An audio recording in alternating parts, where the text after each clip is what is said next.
ठाकरेंच्या शिवसेनेचे परभणीचे खासदार संजय जाधव हे पक्षाला सोडचिठ्ठी देणार असल्याच्या चर्चांना सातत्यानं उधाण येते। विशेष म्हणजे पक्षप्रमुख उद्धव ठाकरे यांनी बोलावलेल्या बैठकीला संजय जाधव हे गैरहजर राहिले। तर त्यांनी केलेल्या एका विधानानं चर्चांना उधाण आलं। आपल्याला पक्षासोबत प्रतारणा करायची नाही, पण दुसरीकडे उद्याची परिस्थिती काय निर्माण होईल ते आज सांगू शकत नाही असं त्यांनी म्हटलं। तर त्यांच्याशी चर्चा करू असं खासदार संजय राऊत म्हणाले।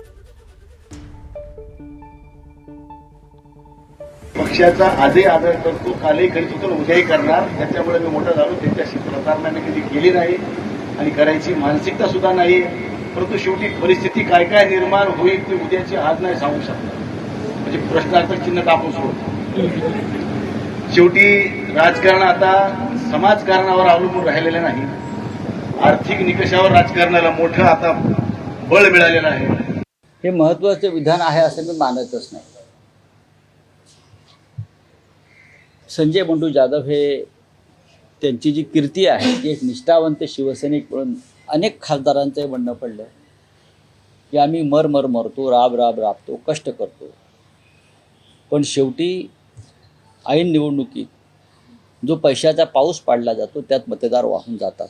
ही अत्यंत गंभीर गोष्ट आहे लोकशाहीसाठी। जे आमच्या पक्षातून निवडून आले नाही त्यांना निधी द्यायचा नाही विकासाचा, हा राज्याच्या जनतेवर आणि त्या लोकसभा मतदारसंघ किंवा विधानसभा मतदारसंघाच्या मतदारांवरचा हा अन्याय